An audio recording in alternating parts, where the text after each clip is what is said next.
요새 메타버스에 대한 정의부터 해서 개념부터 굉장히 많이 얘기를 들으셨을 거라 생각이 들고요. 근데 이제 어느 하나의 완벽한 정의가 내려지지 않기 때문에 다양한 의견을 들으시고 좀 이렇게 종합적으로 해석하는 게 저는 좋다고 생각이 드는데, 그런 측면에서 이제 제가 바라봤던 메타버스, 그리고 이제 저 혼자만의 사실 의견은 아니고요. 같이 의견을 좀 드려보면은, 사실 어떻게 보면 연결이 지나는데요. 우리가 연결되는 방식들이, 우리가 지금 전 세계 인구가 79억 명이거든요. 근데 79억 명 중에서 51억 명이 지금 인터넷을 쓰고 있어요. 그럼 51억 명은 지금 인터넷으로 연결이 돼 있다는 뜻인데, 우리가 이 연결이 되는 최초의 어떤 근원점, 기술의 시작들은 뭐냐면 어떻게 보면 비트의 탄생이거든요. 비트. 정보의 최소 단위가 비트인데 0 아니면 1이잖아요. 그게 마치 점 같은 거죠. 그거 하나로만으로는 사실 큰 의미가 없는데, 비트가 조합이 되니까 이제 텍스트가 되죠. 어떤 선이 되는 거고, 선이 모이면 면이 되고, 또 면이 모이면 이제 공간이 되는 건데, 그러니까 예를 들면 우리가 그 비트로 텍스트를 전송할 수 있게 되면서 연결이 된 거죠. 가장 쉬웠던 형태가 우리가 예를 들면 예전에 그 트위터 같은 그런 거죠. 트위터로 지금 사용하는 사람들이 지금 한 3.8억 명 정도 되거든요. 근데 그 뒤로 우리가 또 연결됐던 방식들이 뭐냐면은, 웹사이트로 인터넷 시대 때 수없이 막 연결이 됐잖아요. 지금 전 세계의 웹사이트 수가 19억 개예요. 엄청나게 많이 연결이 되어 있는 거죠. 근데 그 웹사이트 안에 가만히 보시면 뭐가 있냐면은 텍스트가 있고, 이미지가 있고, 비디오가 있죠. 그러니까 점이 선이 됐고, 그 선이 면은 보면 우리가 이제 이미지라는 것이고 영상이 되는 건데, 그러니까 우리는 이 수많은 연결이 지금까지 점과 선과 면을 통해서 이루어져 있는 거랑 사실 거의 비슷하거든요. 그러니까 텍스트와 이미지와 비디오로. 근데 지금 보면 우리가 여기서 사진으로 공유하는 인스타그램은 12억 명이 쓰고 있거든요. 그리고 유튜브는 23억 명이 지금, 그리고 페이스북은 30억 명. 그러니까 다 이렇게 연결이 되어 있잖아요. 근데 이 연결해서 그러면 이 지금에 있는 연결점 말고 다음 연결점이 도대체 어디냐. 연결의 진화점이 보면 우리가 지금 주목하고 있는 게, 그러면 이제는 점과 선과 면을 넘어서 면이 모이는 공간으로 간다는 거예요. 그러니까 흔히 말하는 스페이스인 겁니다. 그래서 우리가 지금 알려져 있는 이미 행성들이 있고 가상의 공간들이 이미 만들어져 있죠. 포트나이트라는 가상의 공간에 벌써 한 3.5억 명이 벌써 살고 있고, 제페토라는 곳에도 지금 막 2억 명이 넘게 살고 있잖아요. 이런 가상의 공간들로 우리가 이제 들어가게 되면서 엄청나게 달라지는 현상들이 생기는 거죠. 면에 있을 때와 공간에 있을 때는 완전히 다르거든요. 보시면 우리가 면으로 뭔가를 연결돼 있을 때는 제가 텍스트를 보내면 다음 텍스트를 기다려야 돼요. 순차적으로 기다리거나 이미지를 보거나 영상을 보고 판단을 하거나. 근데 사실 우리는 현실 공간에서 그렇게 커뮤니케이션 하지 않잖아요. 같이 있으면서 심지어 그 사람이 아무 말을 하지 않고 있더라도 그 사람의 동작과 뉘앙스나 아니면 표정으로도 뭔가를 판단하고 있잖아요. 같이 공존하면서. 근데 이런 것들이 이제 기존에 있을 때는 이런 연결이 안 됐는데, 이제 우리가 어떤 공간으로 들어가는데 이 공간은 아주 지능화된 공간이기 때문에 그런 것들이 가능해진 거예요. 그러면서 우리는 이제 기존에 못했던 엄청나게 많은 것들을 할 수 있게 된 거죠. 이 지능화된 공간에서. 그래서 이번에 페이스북이 회사 이름을 메타로 바꿨잖아요. 근데 페이스북이라는 회사는 없고 서비스만 있습니다, 지금. 서비스만 있고, 그러면 이 회사가 메타를 바꾸면서 지금 한번 홈페이지 한번 가보세요. 영문 홈페이지에 메타라는 홈페이지 가보시면 거기에 What is the Metaverse라고 자기가 생각하는 메타버스를 써놨어요, 이렇게. 우리는 수많은 사람들이 정의를 하고 있지만, 우리 메타는, 과거의 구 페이스북은 메타를 이렇게 정의한다. 그 메타라고 써있는 정의가 뭐냐면요, 가장 결정적인 키워드 중에 하나는 뭐냐면은 가상 공간의 집합체라고 써있어요, 자기들은. 우리는 메타버스를 일단 가상 공간의 집합체라고 생각한다. A set of virtual spaces. 공간들이 아주 많은 거죠, 집합이니까. 근데 이 공간들이 어떤 공간이냐면은 우리가 서로 물리적으로 떨어져 있어도 만날 수 있는 공간. 이런 공간이 무수히 많다. 근데 우리가 그 사람들이 물리적으로 떨어져 있는 사람들이 모여서 아무것도 안 하는 게 아니잖아요. 그럼 뭘 하냐면은 거기 써 있는 걸로 하면 함께 무언가를 만들고 탐색을 하는 거죠. 그리고 거기서 워크, 일하고, 놀고, 배우고, 쇼핑하고, 뭔가를 크리에이트 한다라고 이렇게 자신들이 생각하는 이런 정의를 만들었어요. 그러니까 그 정의는 어떻게 보면은 기존에 그 존 리치 텔러가 얘기했던 거랑 상당히 비슷합니다. 그 존 리치 텔러라고 해서 우리가 그 유니티라는 기업이 있잖아요. 이제 어떻게 보면 지금 메타버스의 테마주의면서 선도주의이기도 하죠, 지금. 올해 또 지난 작년에 상장이 되기도 했고, 존 리치 텔러가 유니티가 뭔가, 유니티의 그 CEO에게 도대체 메타버스가 뭡니까? 한마디로 얘기해 주세요. 그러면은 이 사람이 그냥 디지털 유니버스라고 얘기해요. 유니버스. 우주잖아요. 나는 그냥 우주라고 생각을 한다. 디지털 우주. 그러니까 수많은 다양한 사람들이 운영하는 가상의 행성들이 있는데 거기를 막 사람들이 오가면서 막 사는 거예요. 근데 그 행성들이 너무 많잖아요. 그래서 하나의 갤럭시를 이룬다는 거죠, 그게. 그러니까 이게 사실은 메타의 정의와 일맥상통하고 있어요. 여기서 말하는 그 가상 공간의 집합체라는 거는 리치텔러는 하나의 행성이라고 생각하는 거거든요. 가상의 행성들. 그게 집합체니까 너무나 많은 거고, 그게 갤럭시를 이룬다는 거고, 사람들은 그 행성들이 굉장히 독립적으로 떨어져서 존재하는 게 아니고 서로 막 이렇게 오가는 거예요. 이렇게 물리적인 지구에서 일로 이 행성으로 이동했다가 이 행성으로 이동했다가 다시 지구로 오기도 하고 이런 행동들을 한다는 거죠. 앞으로는. 그래서 우리가 예를 들면은 지금 제가 물리적인 지구에 살고 있잖아요. 물리적인 지구에 살고 있습니다. 제가 여기서 이제 잠을 자고 일어나면은 지금 직방에 있는 직원들은 자기들의 행성을 만들었죠. 메타폴리스라고 하는 가상의 행성을 만들었습니다. 그 행성으로 모든 직원들이 다 출근을 해야 돼요. 오프라인 건물이 없으니까. 그러니까 거기 가서 일을 하고 월급을 받고 그 돈으로 현실에서 내가 원하는 거를 사기도 하고 경제활동을 하죠. 근데 그 일을 하다가 그 직원 중에 일부는 분명히 제페터런 행성에 살짝 빠지기도 할 거 아닙니까?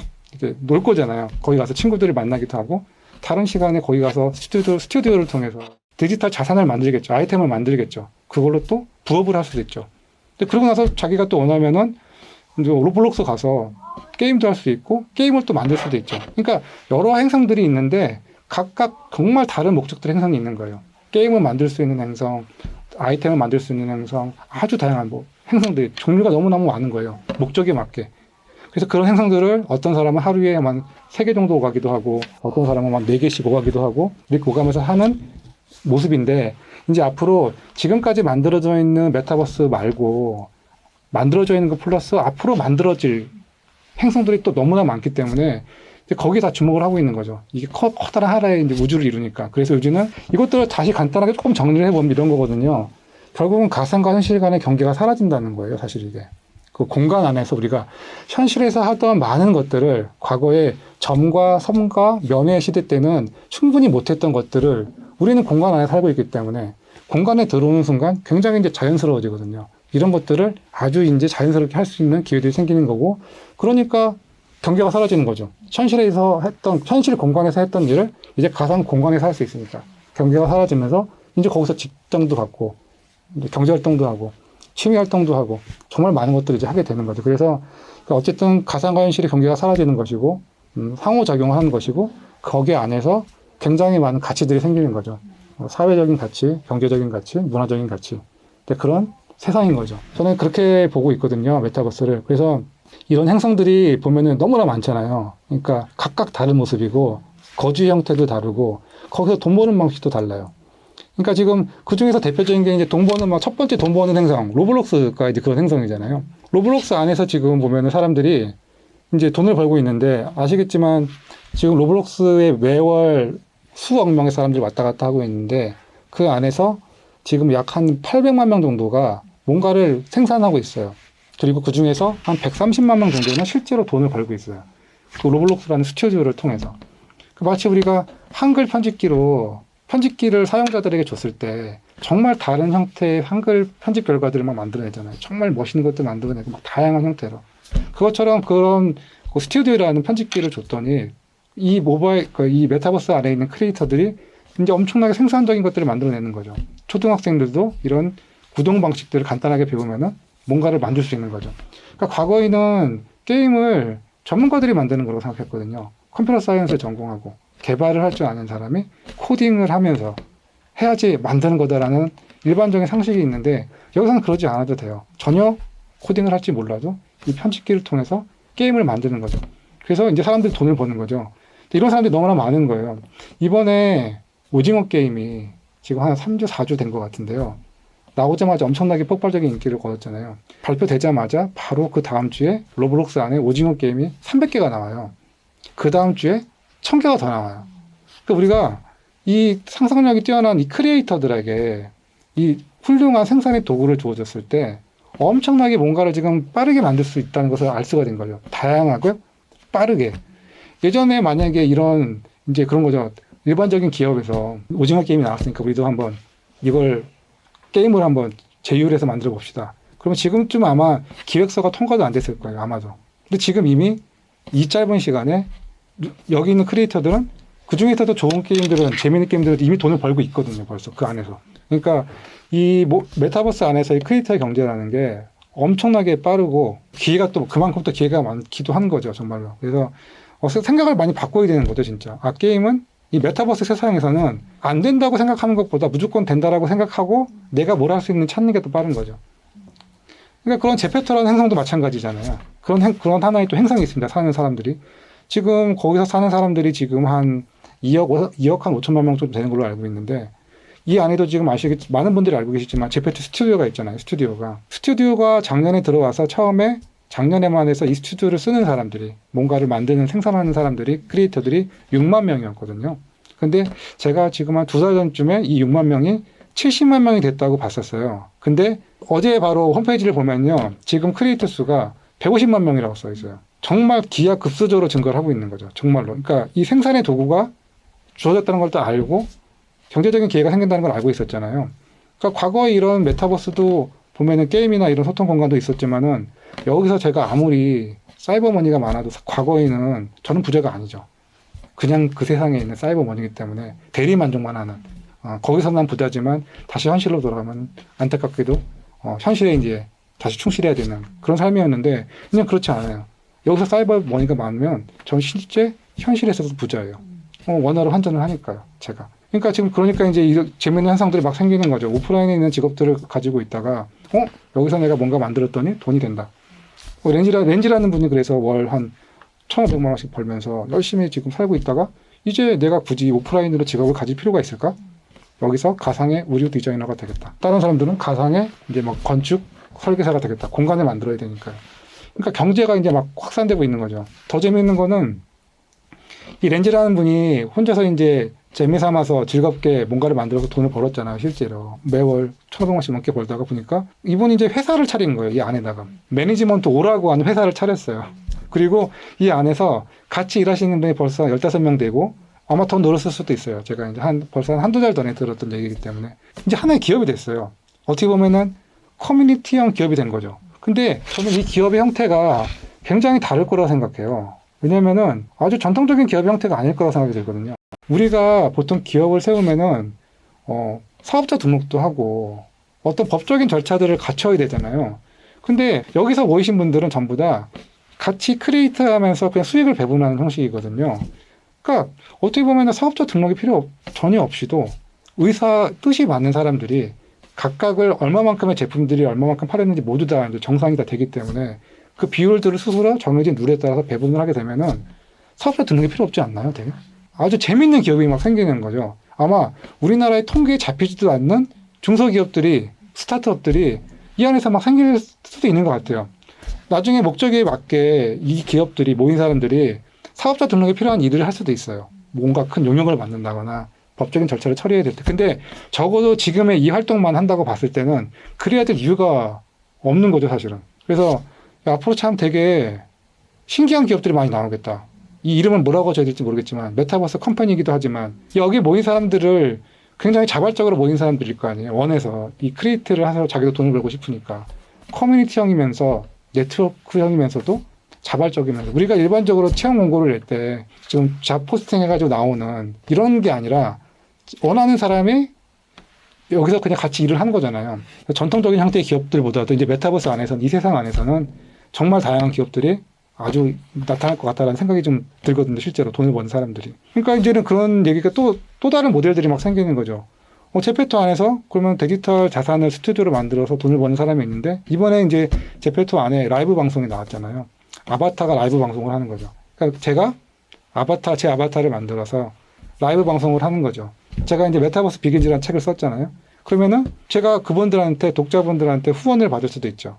그럼 저는 후원을 받아서 현금으로 바꿔서 쓸 수도 있고, 제가 그 안에서 커뮤니티를 만들어서 입장료를 받을 수도 있거든요.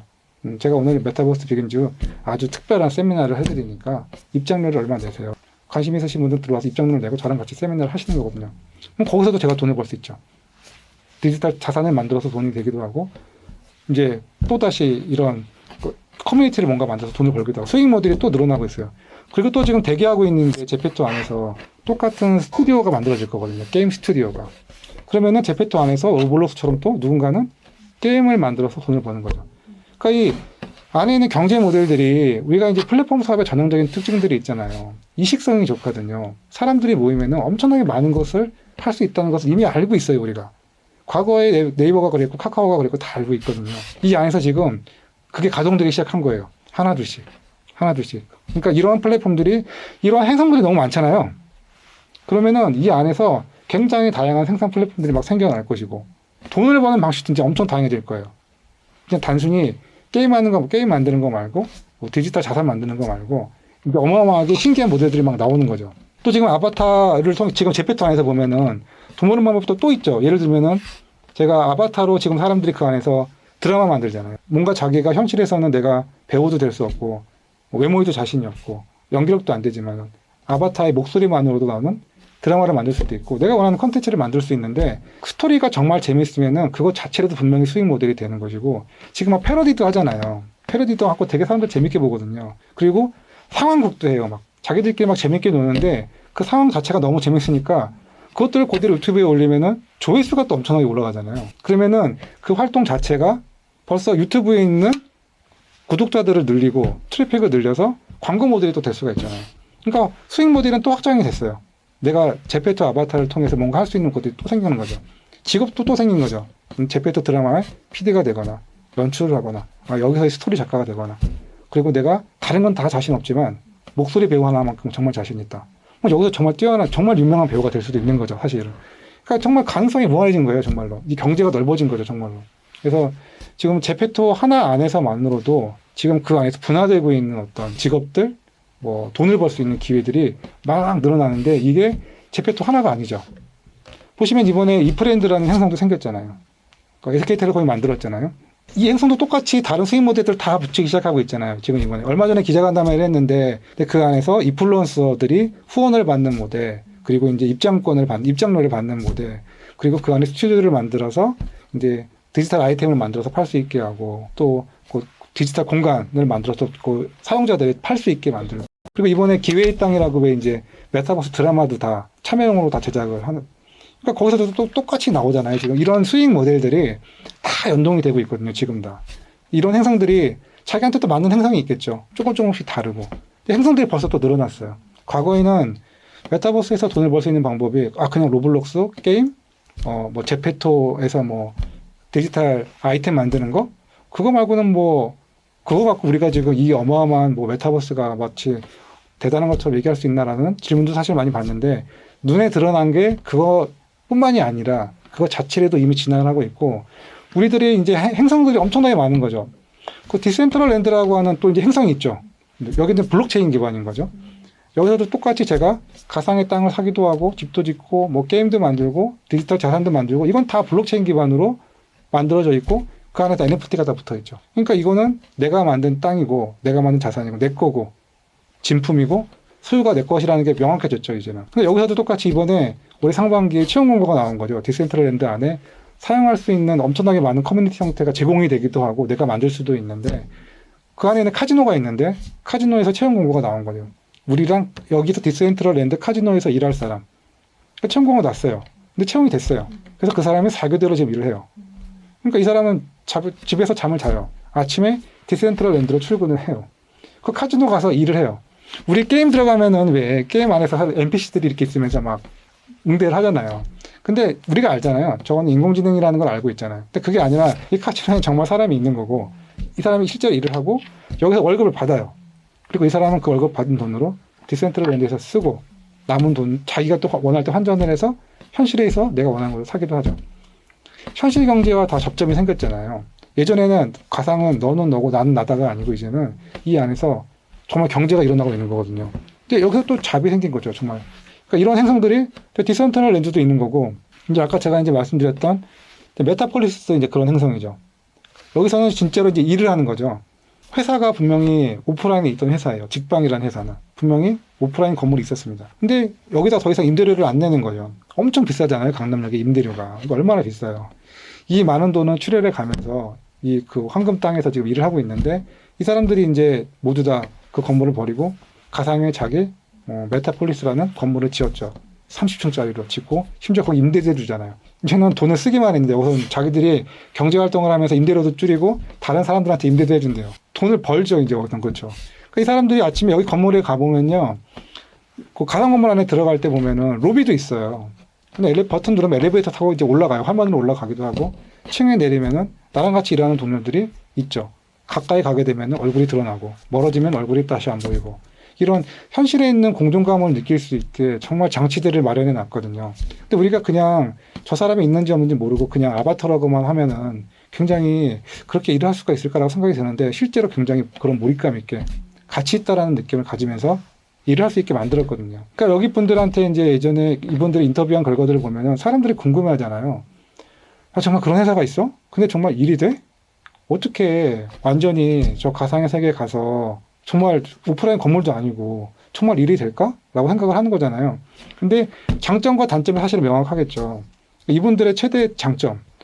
어떤 분이 그렇게 말씀하시더라고요. 정말 아침마다 그 지옥철을 타고서 퇴근길까지 해가지고 2시간 반을 낭비를 했는데 이 2시간 반이 온전히 오롯이 나의 시간이 됐다. 정말 이거는 정말 어마어마한 가치고. 그리고 우리가 줌으로 만나면 잠깐 회의했다가 나가면은 무슨 짓 하는지도 모르고 다시 막 전화해서 막 회의 잡고 로그인을 해야 되지만 여기서는 그냥 제가 그 사람 옆에 가면은 그 사람 얼굴이 보이거든요. 그래서 지나가다가 그냥 말도 걸 수도 있는 거죠. 우리가 회사 지나가면서 얘기하듯이 이렇게. 그래서 잠깐 조용히 휴게실로 이동을 해서 거기서 또 얘기를 할 수도 있는 거죠.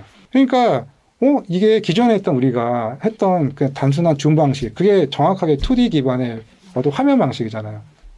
공간으로 들어왔더니 이제 달라진 거죠. 우리가 실제로 공간에서 했던 것들을 이제 하려고 하고 있잖아요. 하고 있고. 그래서 이 회사가 이제는 더 많은 공존감들을 느끼려고 많은 장치들을 더 준비를 하고 있죠. 예를 들면 이제 우리가 현실에서는 팩스 기계에 가서 번호를 누르면은 팩스가 가잖아요. 여기서도 똑같이 이제 새로운 시도를 하려고 하는 것들은 보니까 이제 그런 방향성을 가지고 있더라고요. 아, 가상 공간 안에서 갔더니 여기도 팩스가 있어요. 거기서 제가 버튼을 누르면 팩스가 가는 거예요. 이렇게. 실제처럼 이렇게.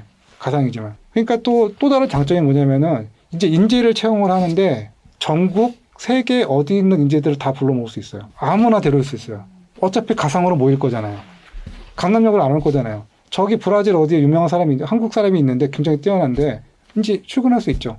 어떤 분은 또 그런 분도 있더라고요. 뭐 제주도에서 한 달 살기 하면서 일을 하는 거죠. 우리는 여태까지 그렇게 하려면 휴가를 내야 되잖아요.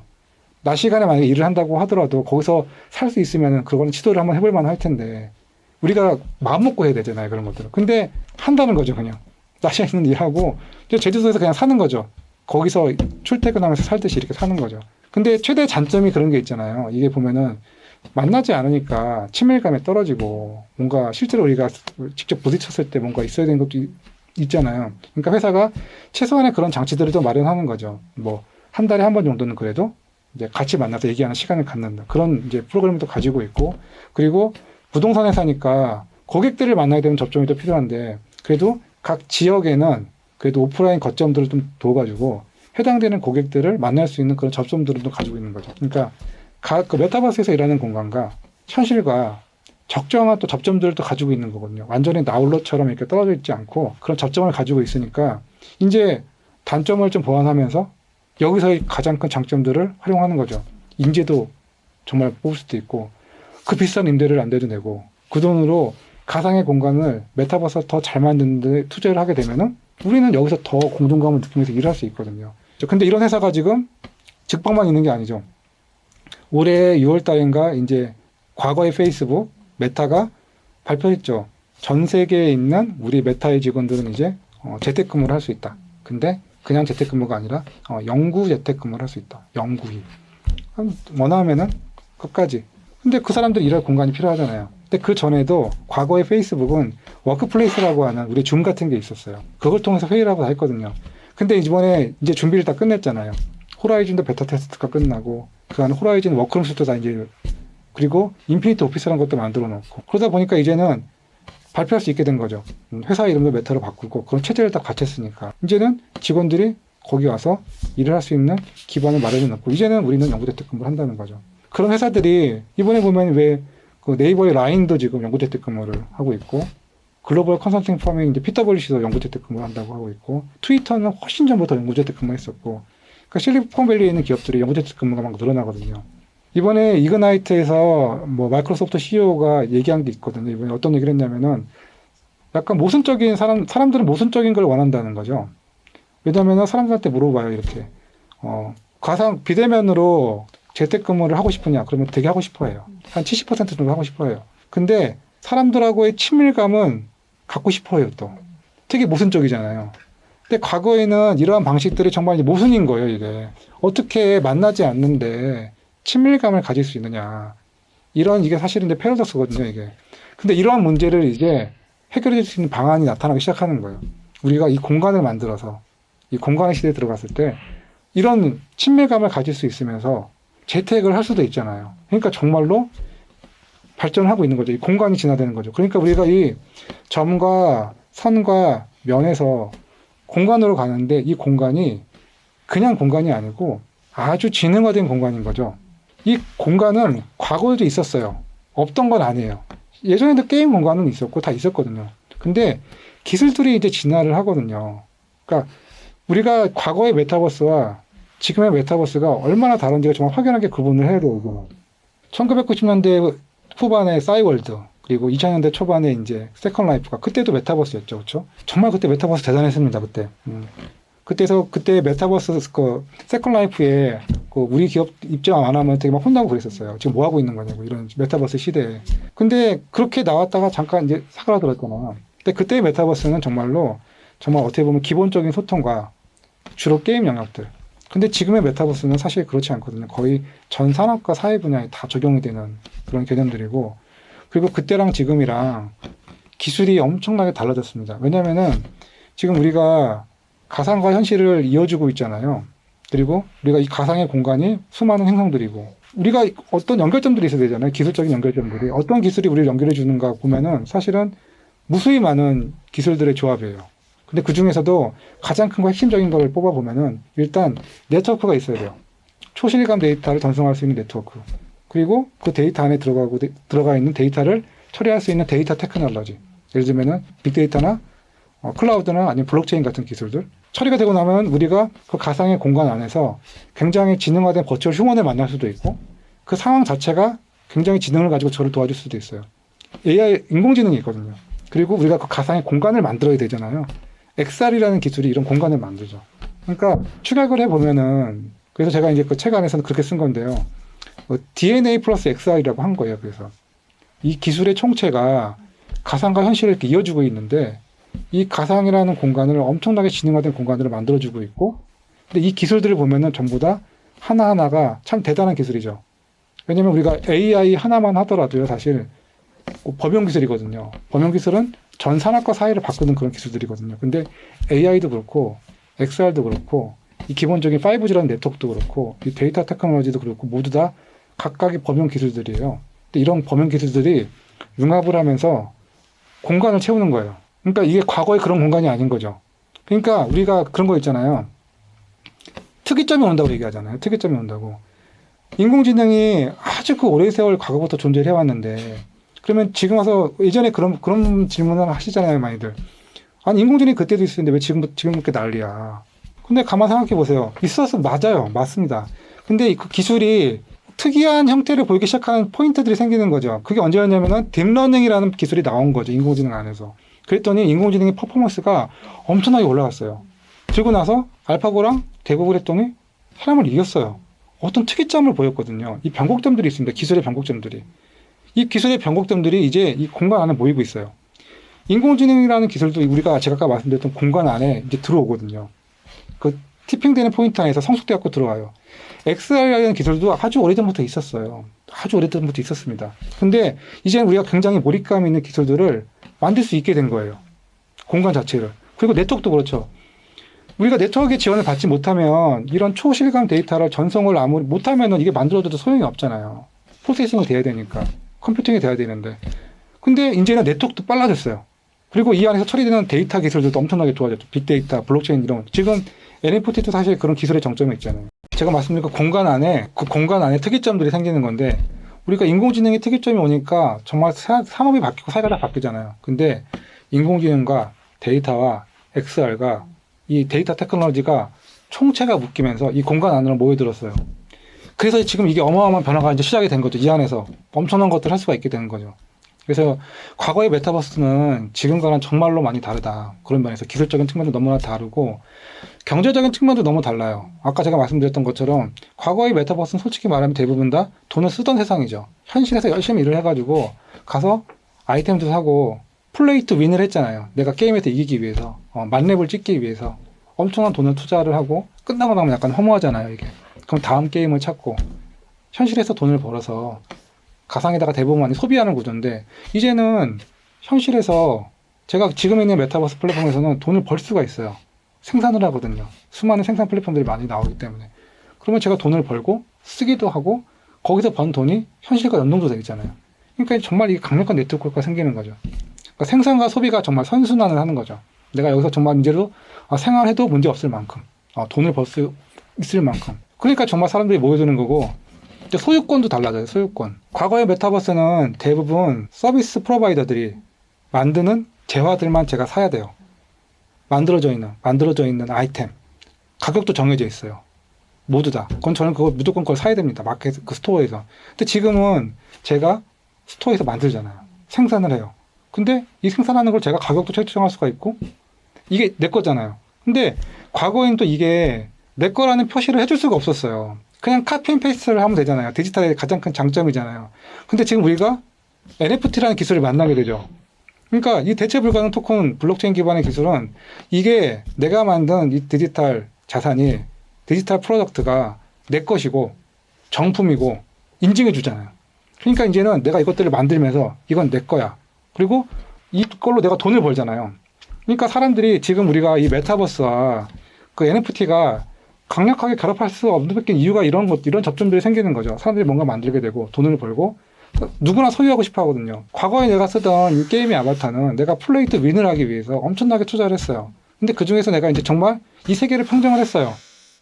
나 이제 뭐 하지 이제? 뭐 그런 거죠. 또다시 레벨업을 하고. 내 것이긴 하지만 몰입도가 많이 떨어지잖아요. 또 다른 게임을 찾기도 하고. 근데 지금 이 메타버스에서의 아바타는 정말 내가 만든 자산을 확인도 시켜주고 내 거란 걸 인증도 해줘요. 근데 심지어 얘가 돈도 벌어요.